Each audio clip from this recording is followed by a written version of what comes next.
Welcome to The Lazy Girl Library, the podcast where reading is a pleasure and captivating adventures happen from the comfort of your couch. I'm your host, Darbi. And I'm Mikayla. And if you've ever spent more time rearranging your bookshelf than your priorities, then you, my friend, are in the right place. Who run the world, girls? Hi, everyone. No, Beyonce is not with us. That was Mikayla. I wish Beyonce was here. That'd be so cool. That'd be really cool. Thanks for tuning in, guys. We're so excited to have you. Welcome back to another Lazy Girl Library episode.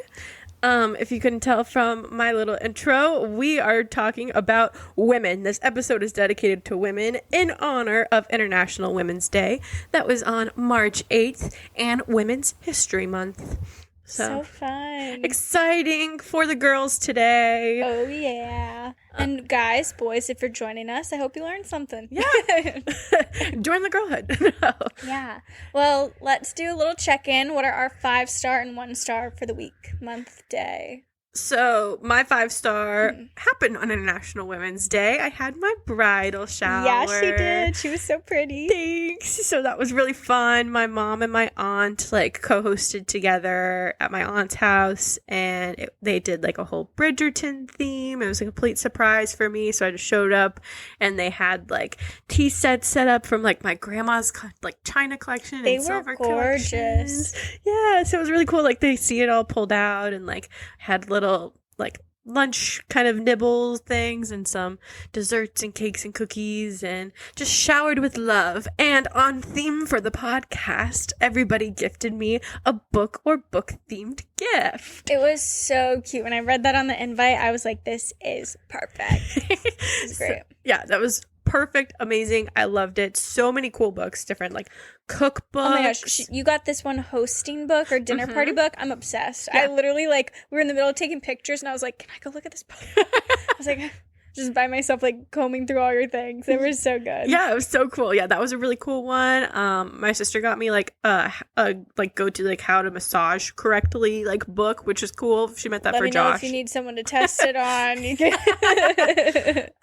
lots of fun reads. So excited to jump into those. But it was overall just a really great day. That's awesome. Had such a fun time. It's kind of this the true start of everything, because now we're getting real close. The festivities have begun for this wedding.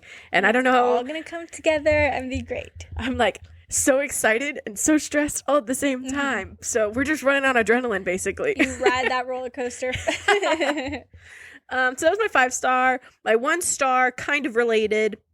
I ordered a dress for the bridal shower and a dress for the rehearsal that I thought months ago. I ordered it back in January. Still has yet to come in. Oh, that's bummer. So I've been in contact with the company. They're just having a lot of delays or whatever, which is really annoying, but didn't come in time. So that was really frustrating, despite the fact that I ordered it well in advance. So, but that was kind of on the grander scheme of things, an easy 1-star. Yeah. It was just kind of a moment. But still, it's a bummer. We can accept the fact that it's a 1-star. Yeah. What about you, Darbi? Okay, so I'll start with the low and with the high. So my 1-star is that my stomach has been hurting the past couple of days. But you know what they say, hot girls have tummy issues. Yep. So I guess I'm just getting hotter this week. Just flushing it all out. Yeah.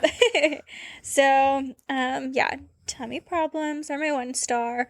And then my 5-star is probably that my dog turned 2 on Friday. Happy birthday, Bogey! Happy birthday, Bogey. So we got her a cake, and it was a dog cake, and it had little bones with sprinkles on them that made the border, and it was pink, and then we literally put candles in it. She was so afraid of the candles. We tried to put it closer to her to sing to her, and she ran away, and we were we're trying to get a cute video. But yeah, it was cute. She does have this little dog disease right now. She's okay, but so she can't be around other dogs because she's contagious. So that was the only bummer about her birthday, but we got to take her on a long trail walk and she loved it. Aww. So it was a good birthday for her. Good way to celebrate together. Yeah, I believe she's 2. The picture you got of her with the cake, so cute. She also looked sad in those pictures because I don't think she knew that she could eat the cake. So it was so funny. She looks like really sad because she's not eating it. But yeah, I think she looks Did you good. enjoy it after, like, when she, like... Oh, yeah. She was like, it was so interesting. She didn't really know, like, how to eat it or how to, like, tackle it. And so she was licking it at first, like, licking everything. And then she, like, licked one of, like, the milk bones off, like, the border. Mm-hmm. And then she ate that. And then I think somehow she got, like, a little bit of, like, there was, like, this, I don't know if it looked like icing, but I'm sure it was something for dogs, like, maybe some type of, like, frozen, like, yogurt or something. But she got part of that off. And so then she was, like, eating just that. And then she got to, like, the cake part. Whatever that was. But so it was just interesting that she was eating it in like pieces. Yeah. Because even after she learned that she could bite into it, she was still like dissecting it almost. Right. So I don't know if that's a dog thing or just a Bogey thing, but we thought that was really funny. We love a methodical queen. yeah. So particular. But so that was my 5-star and 1-star, my life check-in. I love it. I love happy birthday, Bogey. We love a good celebration. Yeah. Lots of celebrations this week. Yeah. And before we get into our episode for today, I just want to say a reminder that our book for this month is The Women, How Fitting, by Kristen Hanna. So make sure to join us on Fable to read along with us. We love Kristen Hanna on this podcast. Obsessed. And I'm ready for my heart to be torn out and put through a shredder and then stomped on. Sounds about right. Yeah. Yep. That about covers it. Yeah. But yeah, join us on Fable at Lazy Girl Library.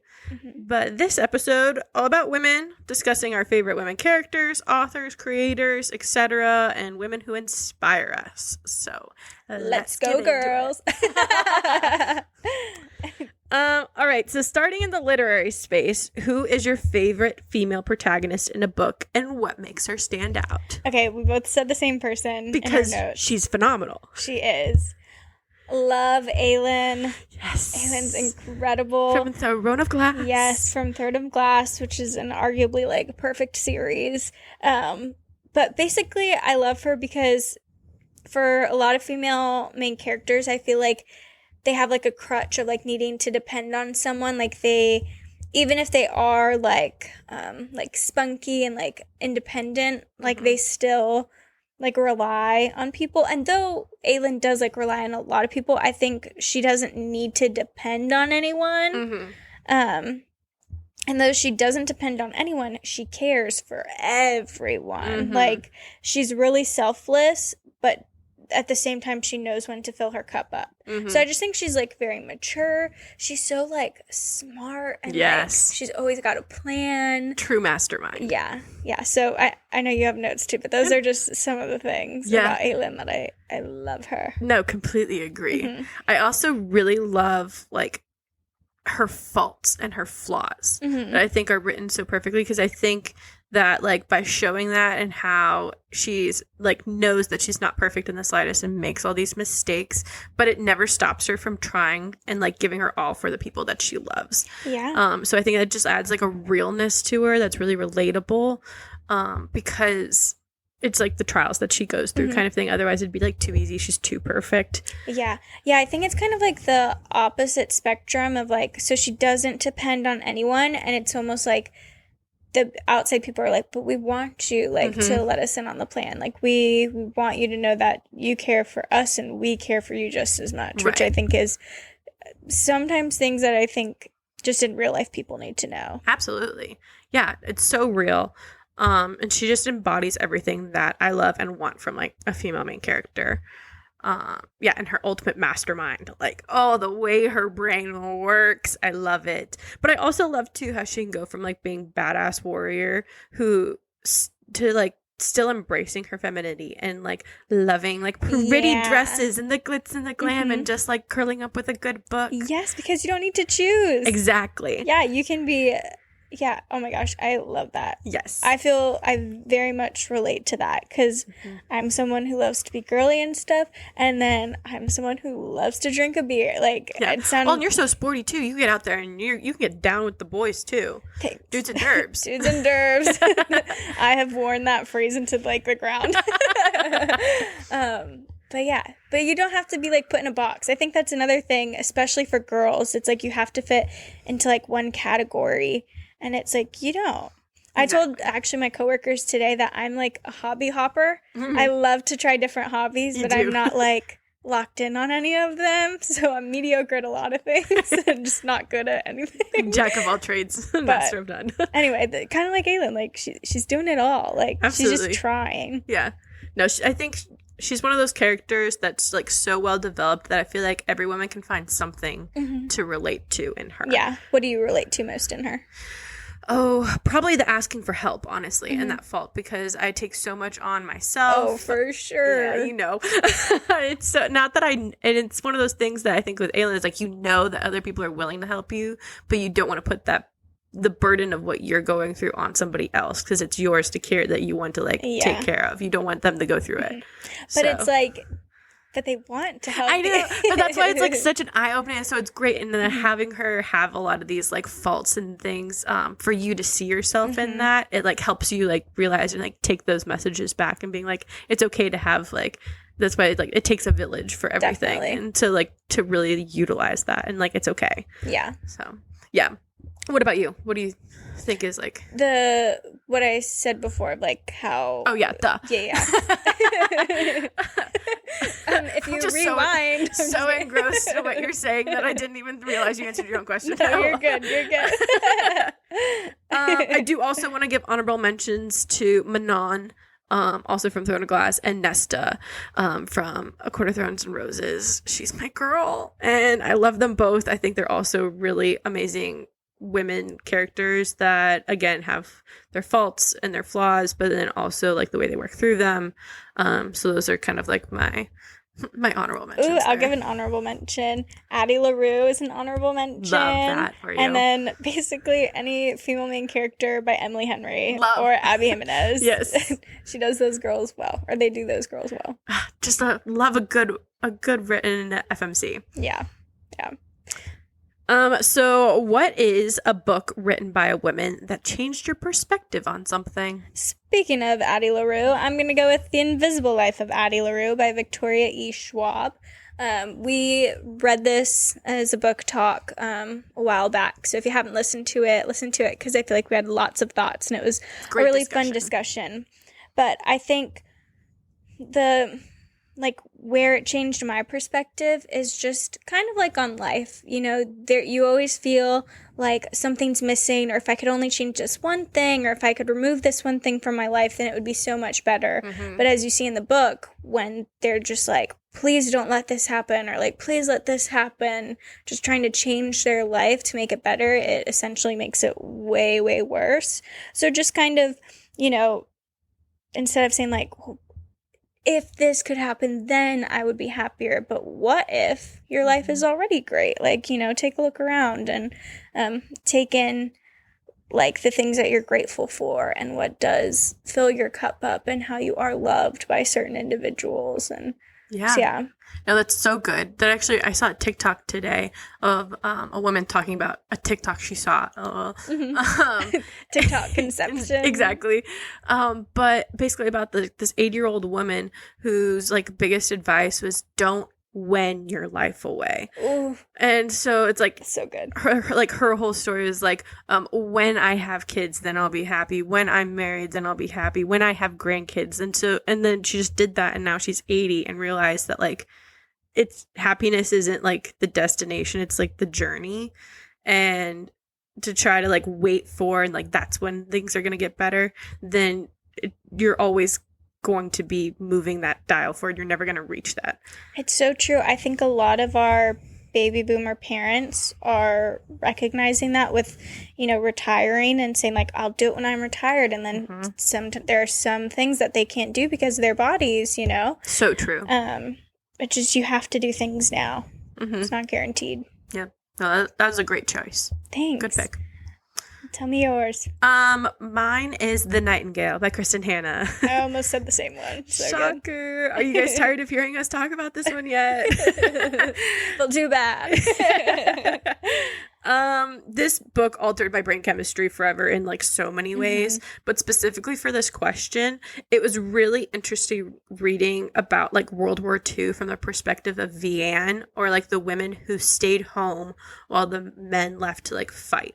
It was so inspiring and fascinating, and like a story that you just didn't realize needed to be told. It's something that kind of like taken advantage of, you forget about, but like these women, it's like a necessary perspective to like understand how much they were fighting the war themselves at home too, and like what they were doing to help the war efforts, but having to also still keep up like the home and take care of like these villages that are being overrun by Nazis, and like how they're surviving in this precarious situation as to like just being women. Yeah. So really loved that like new perspective. It wasn't even like a new perspective, but just like bringing awareness to that perspective. Yeah, just like a good reminder. I think a perspective that kind of shifted or changed, or that I was just reminded, enlightened of, well, how many buzzwords did I just say there for the same thing, or synonyms? Was the fact that like we haven't ever been in a position like that, where there's been a war that's been knocking on our doorstep that has affected like us in like a day-to-day basis.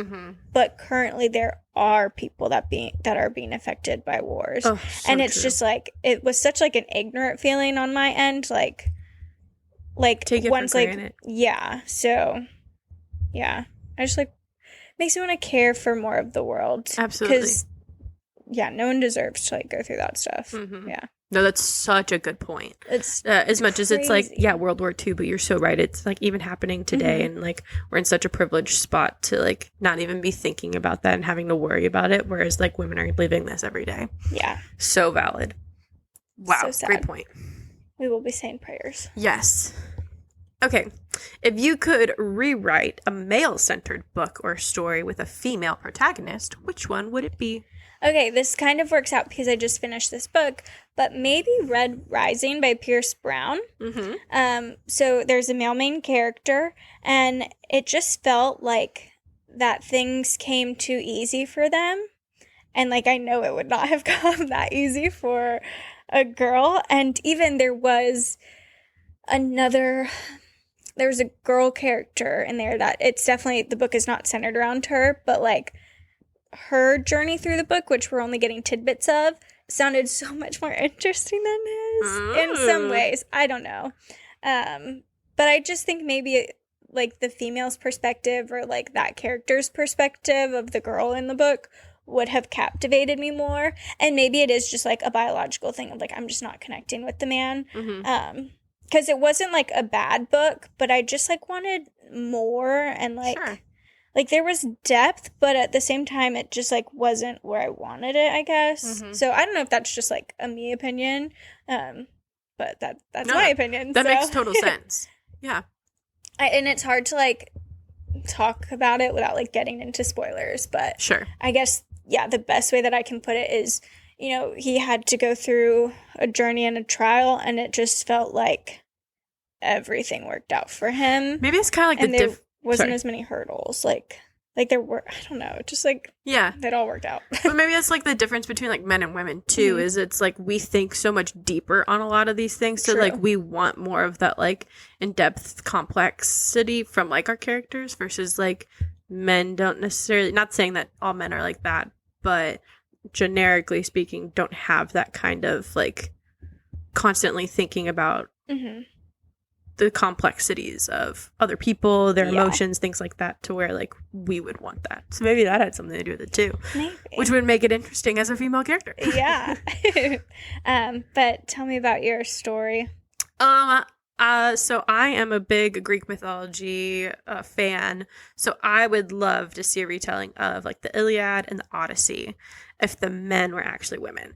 I think that would make it so interesting for two different reasons. One, I would love to see like the juxtaposition of like the man in a female role, because like in history everything is written by men, about men, from the male perspective, and like how women were perceived is very much from the male gaze versus like what reality is. I'm sure somewhere in the middle, not saying like if it was the reverse and the female would be it, but just like the helpless damsel in distress, or like how things are perceived that way. I would love to see a man put in the female perspective, and I think it would show just how ridiculous some of those like things are when you're reading it as like putting the man in there, you know what I mean? Yeah. And like the flip-flop of it. So like part of me wants to see that, and just like to like kind of like see the ridiculousness of it. That would be funny to see it in like an extreme like sense. I will say though, in a moderate sense, I love getting help from Justin. Oh yeah, I'm okay with being the damsel. No, but I feel like there's like a difference between like getting help and like the way that a lot of these women are written so helplessly, because it's not that you're helpless, you just like help. Yeah. And I think that's the like difference. I just want to be taken care of. Exactly, but you're fully capable. Yeah. And I feel like a lot of these things, especially like ancient history, it's like women are fully incapable and stupid is like how it's written kind of thing. Agreed. So versus if you put a man in that perspective, it would just be funny to like I feel like it hits harder like that stereotype, if that makes sense. I agree. But then I would also love to see it as far as like the difference in strategizing during like the Trojan War, if it was like kind of like rewritten, obviously, because it'd be more of a story. But like if women were the ones like at war, like how would like the battle be different, or you know like the different outcomes of the many obstacles Odysseus faced when trying to get home, like if versus if he was a woman, like how would he like or she like attack those things differently, and the outcome might be different. I don't know. I kind of got like a taste of this with Circe by Madeline Miller, because obviously Circe is a goddess and part of the Odyssey, so you only get like her story and like her part of the bigger picture. Okay, but it was interesting comparing like that perspective to the original, so I'd love to see it like gender flipped. Yeah. That's very interesting. That would be mine. Long-winded, but... I like it. Okay, shifting gears into other forms of media. What's the most iconic portrayal of a woman in TV or film that resonated with you? There's so many. So many good ones. But I went with the first one that came to my mind because I recently rewatched the Lord of the Rings series with Josh. So I'm going to say it was Eowyn, specifically in the third movie, Return of the King. So essentially, like, she, for like people who like kind of don't know, just to give a very, very high summary, she's like a noblewoman from one of the lands in like the series, and she's essentially told like to stay home with all the women to like take care of like the people and like the place while the men go off to war. But she's like, no, I want to fight. So she pretends to dress up as a man and a soldier and go and fight in this war. Love it. And then she like faces like one of the, like the big spirit generals, and he essentially is like, you know, no man can ever like defeat me. And then that's when she like takes off her helmet and reveals that she's a woman, and she's like, I am no man, and then kills the guy. Oh, it just hits so hard. But I think what I love about it too is kind of like what we were talking about with Aelin, is that it shows the complexity. Like throughout the movie, you can tell like she's really scared and she's really like frightened, and like she's like, did I do the right thing?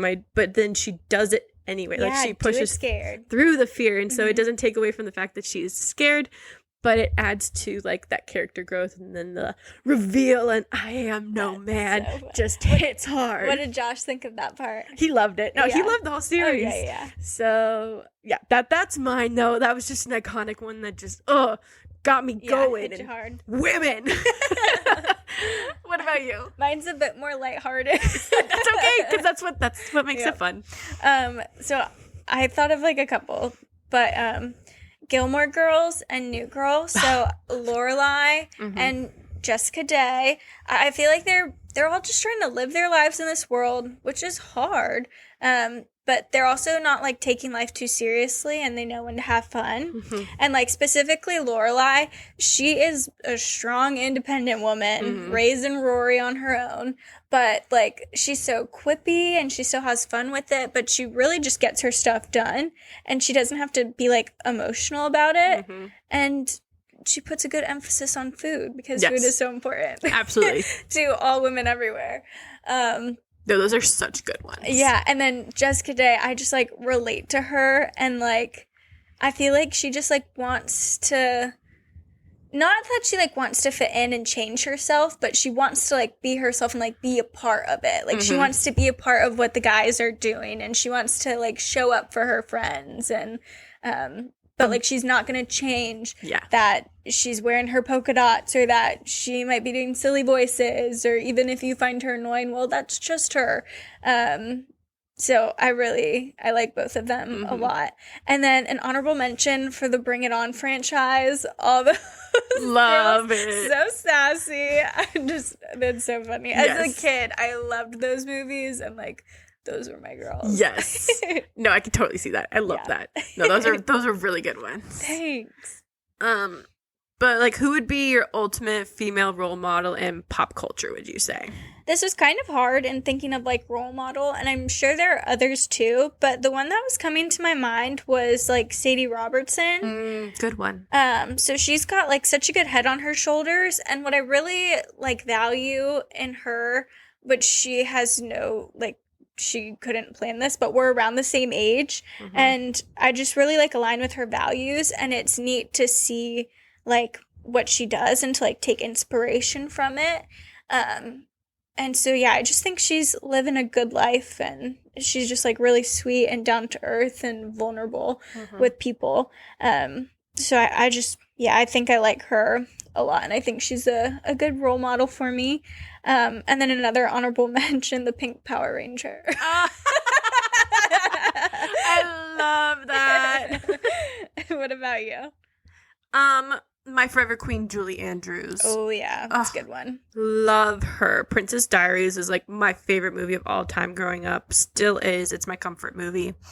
And so she just had like a huge impact on me from like a very young age, not to mention like Mary Poppins and The Sound of Music. Although I will say Sound of Music was not my favorite growing up. I wasn't like one of those diehard fans. Well, it's about war. Yeah. But there are people that really love it. Like, it is a classic. I do like singing the songs. I will say that. Maybe I will play that on my way home today from your house. I haven't heard them in a while. But definitely Mary Poppins loved, but especially this movie. She just is like so regal in the way she holds herself, and she's so graceful. And like just learning so many fun facts about her as I've grown up. She's just somebody that like I hold in such high esteem. Yeah. What's your favorite fun fact? Sorry, putting you on the spot. It's okay if you can't. The song she sings in The Princess Diaries 2 is the first time that she sang, like being filmed singing, since she had her botched like vocal cord surgery back in like 1997. That is a fun fact. Which is so wild because like she sounded so good. You would have never guessed. She sounded so good. Yeah. And I feel horrible knowing like I guess she like, I don't know the full story, so they get to give context, but I know that she like had to undergo like vocal cord surgery or something along those lines.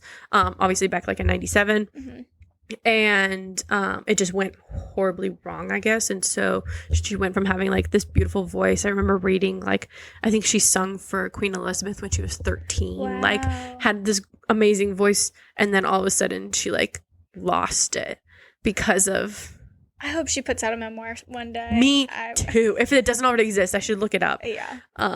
But yeah, and so the fact that she's been able to like still have like such an amazing career, and the fact that she was able to sing, love it. That's amazing. Love her. I do think she is someone who's so elegant. Like she reminds me of a queen. Maybe that's because of Princess Diaries, but it's just the way she holds herself. Yeah, she holds herself so like highly, but at the same time, like I feel like I could walk up to her. Yes. Like it's not unapproachable. Like, which I think is an important trait to have. Absolutely. Yeah. To be approachable is an important trait to have. Yes. She definitely, out of pop culture, has probably had the biggest impact for the longest period of time for me. Yeah. That's good. Okay. What's a song by a female artist that always makes you feel powerful?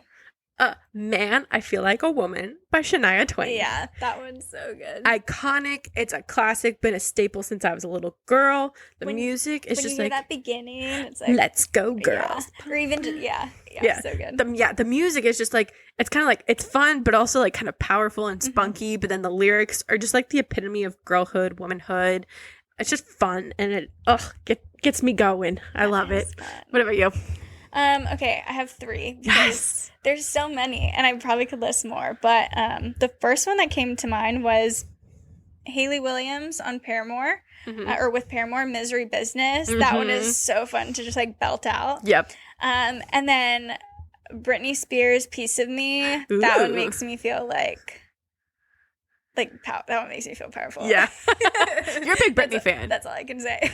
Well, I mean, she just like, I once watched this TikTok where this girl was saying her therapist said to like dance to music in front of like a mirror, like sexy, confident, and like I do dance around in my house to music all the time because I do think it like helps with confidence and just making you feel good. And like there's just something about like the beats of Britney Spears songs and just like feeling like that like pop star like diva energy just for a song that I think just like really does something to you. At least for me it does. And then the final one, which is kind of like a random one, but Holding Out for a Hero by Bonnie Tyler. Oh my gosh, you're so right. That one does get me going too. Like do do do. Like, yeah. Oh yes, such a good one. That one I feel like I could ride like a chariot into battle. Oh, and yeah. It always reminds me of the original Footloose, because that's in the soundtrack. That's where I know it from. And yeah, just so good. That is such a good one. Yeah. That one makes me think of the like fan edit from the Star Wars movie. It was like the is it like, oh, I forget the name of it. Rise of Skywalker, I think maybe. Whatever, the last one in the most recent trilogy, with Kylo Ren running to save Rey. They like edited this song. So, it gives me all the feels. Love. Yeah. Great choice. So good. I think it's also in Shrek. Yes, yep. That one's good too. Iconic. So many things. Okay, but who is a real life woman that inspired you personally? This one is also hard, and it's like, I feel guilty just like saying someone, like especially someone like that, like I know personally, but because it really is like all the women in my life, like, and especially my mom, which I don't want that to like be a cop out. Like it's not a cop out, but I don't want it to feel that way. But of course her, because she has been my role model, and like the biggest woman in my life, for so long. But I do think something that's interesting is that for role models for me, it tends to like shift as I get older. So sometimes it's been like a random girl in my class, like in middle school or high school. I've just really resonated with them, or I've looked up to them in some way, shape or another. And then maybe it's been a friend's mom that I've been like, oh, I'm getting a good perspective like from them. Or, you know, even though your mom might tell you something, hearing it from someone else, like you're like, oh yeah. So, or like lately colleagues, like there have definitely been some colleagues in my life that I have looked up to as role models, especially those that are just a couple years older than me that can feel like my work mom or like a cheerleader. I feel like they're teaching me so much. And then to like say a name of a person, a real person, I would say Taylor Lautner. Taylor Lautner's wife. Yeah. They're both the same, but I've been listening to their podcast, The Squeeze. I listen sometimes. And she just feels like very real and very vulnerable, and like she cares. It sounds like she just cares a lot and is really interested in mental health and creating a space where people can share about that. So that really was kind of long-winded, but no, those are really good ones. Thanks. No, I totally agree with Taylor too, because I've listened to a couple of hers. And yeah, she does have like that just authentic feel of like really caring about it, not just doing it because like mental health's really popular right now kind of thing. Yeah. You're so right. Thanks. What about you?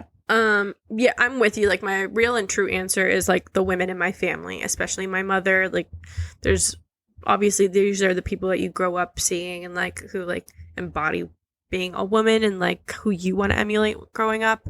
But that just kind of felt like an easy answer for me. So I'm kind of thinking outside of blood relation. Mm-hmm. So right now, personally, Alona Mayer and Elise Myers are both very inspiring for me. Both of them are influencers.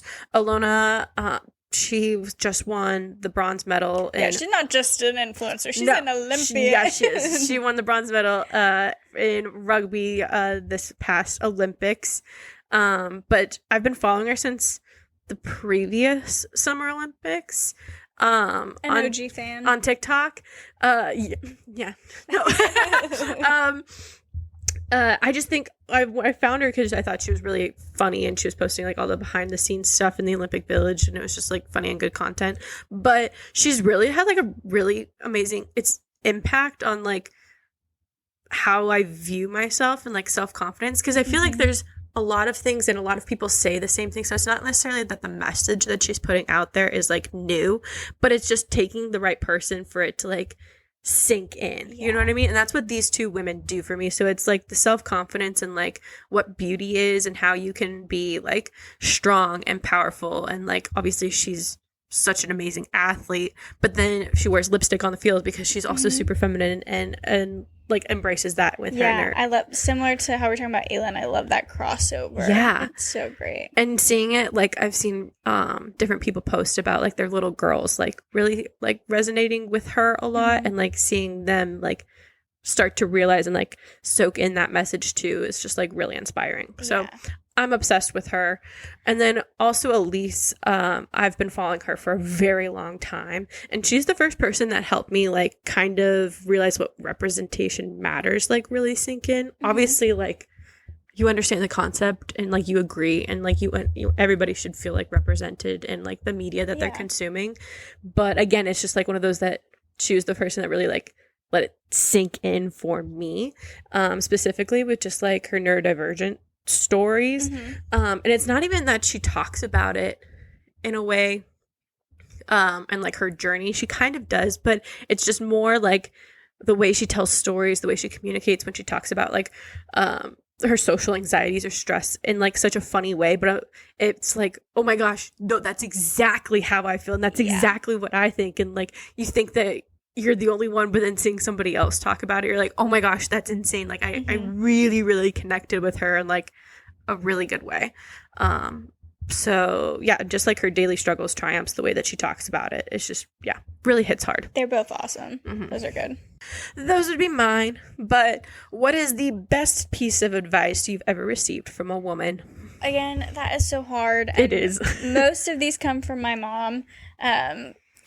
One big one is that you don't need to worry about what others think about you because they're likely thinking about themselves. And so true. That's something that has always helped me in so many different circumstances, from getting ready for a presentation and knowing that like no one's thinking about my presentation because they're thinking about remembering what to say for theirs, to just like all facets of life. Not in like a mean way, but we're all very self-centered people, and that like it's our lives. We all think we're the main character, and so you really don't need to worry about how others are like perceiving you in most situations, because they're probably thinking about themselves. And I think this is so true because we'll have girl nights and like we're all having a great time, and then afterwards it's like we all collectively text in the group and it's like, hey, I'm sorry you thought that this is mean or that, and it's like came off across this way.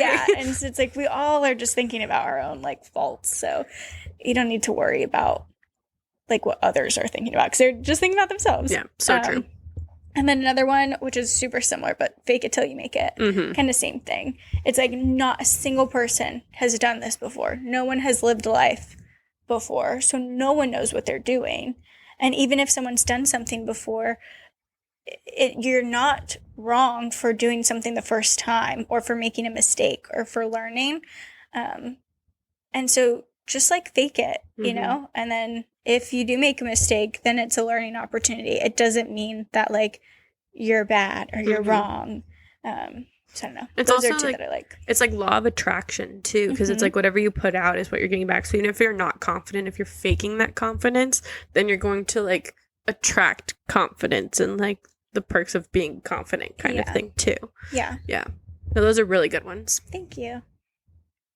For me, at least, again, there's so many women in my family who have like so much advice, but of course, when I'm sitting down trying to think of something for the question, all gone. Oh my gosh, it always happens. Yeah. So because I just could not pull something from my memory and my brain, I went with my favorite quote, which is "No one can make you feel inferior without your consent." Amen. By Eleanor Roosevelt. This one I think about so often, especially since I learned it from my favorite comfort movie. This is from Princess Diaries.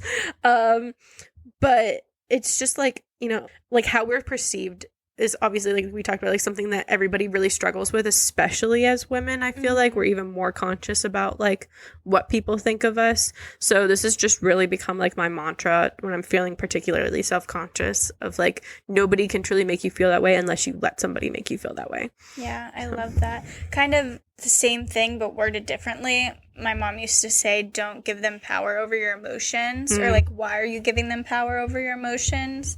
So it's like the same thing but in different font. And it's obviously like harder or it's easier said than done. But I think even just recognizing like, oh, I'm upset because I'm letting them. Yeah. Or exactly. Like, it's like trying to like teach yourself and remember like let things roll off your back and like not let people affect you, because truly like if you're the one that's letting them affect you in that way. What will be will be. Exactly. This was so good. This was a good one. Yeah. I'm excited to talk about more empowering women for our book later. If we'll be able to talk, I'll probably be crying the whole time. True. I literally talking about the Nightingale earlier made me tear up. I don't know if you noticed. I did. Yeah, I was like, okay, pull it together. No, I'm only like, I think I read through like 6 chapters so far, and oof, it's already like really intense. I have to go get it. It's not necessarily, well, it is sad, but it's not like that hard hitting like emotional sad, but it's just intense, and so I can only imagine like as we go on when you're like connected to the story and the characters, how it's gonna hit. Well, speaking of reading and how far along you are, what are your borrows and returns? Not much from me currently for borrows. It's The Women by Kristen Hanna. And then I am jumping back in my book that's been sitting on my nightstand for a very long time untouched, The ADHD for Smartass Women by Tracy Atsuka. Just, again, this is one of those you pick up and read every once in a while, but I haven't touched it. So I'm going to try to, like, pick it up and at least read, like, a paragraph or two here and there and try to, you know, get through it, because I think it does have some good, like, insights and tips and stuff that I'd like to pull, but I just have to make the time to do it. Yeah. And then I have no returns. I have not been reading, and they'll probably be scarce for me here for the next couple months. I know, until after May and after June for you. Yeah. The second half of the year, we're really going to ramp up. Oh, yeah. I mean, the second half of the year, I feel like we're going to be going cruising. So for my returns, I have Red Rising by Pierce Brown, which I touched on. So I would give it like a 3.5 stars. It was a well-written, like, sci-fi fantasy book. It had some really great elements. I just personally wasn't as captivated or connected to it as some other books have made me feel. But it wasn't a bad book at all. So even though I'm rating it, like, in the middle, it's just because for me personally, I've read ones that have connected more. But I'd still recommend people reading it, because it was like an interesting, like, concept and story. And then obviously I'm going to be borrowing The Women and reading that for book club. And then I'm also doing First Time Caller by B.K. Borson as an audiobook. So that's like interesting, a little lighthearted romance. Yeah. So I think that'll be fun. I was listening to it on the way here, and I'm enjoying the voice actors, because that make or breaks an audiobook for me. So that's good. I'm excited. New author. Be curious to hear your thoughts on it. I really like the cover too. Well, you wouldn't, because it's cartoon people. Yeah. But I just like the colors and yeah. Oh, fun. I'll be excited to hear your thoughts when it becomes a return. And we'll be excited to hear everyone's thoughts when they join our Fable Club and participate with us with the women. Yes, come discuss, come talk. And you can connect with us there at Lazy Girl Library or on Instagram at Lazy Girl Library. Leave us a comment at lazygirllibrary.com. We just want to talk to you all. Yeah, and I'd love for you all to either comment on this podcast or DM us on any women authors that you feel inspired by, or just women in general. If there's any advice from women, basically, if you want to answer any of the questions that we talked about, I would be so curious and so honored to hear what you have to say. Me too. And happy Women's History Month, everyone. Happy Women's History Month. All right. Thanks for joining. Bye.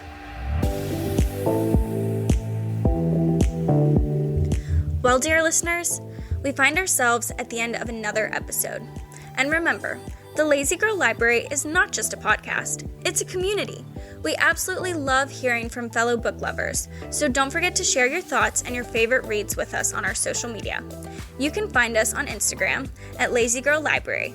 Make sure to check out our website, lazygirllibrary.com, your one-stop shop for all things Lazy Girl. Before we go, we want to take a moment to thank all of our wonderful listeners. Whether you're listening from your cozy bed, on your way to work, or anywhere in between, thank you for making us a part of your day and for being a part of our Lazy Girl family.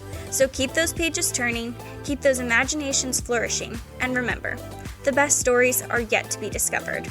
Until next time, stay lazy and happy reading.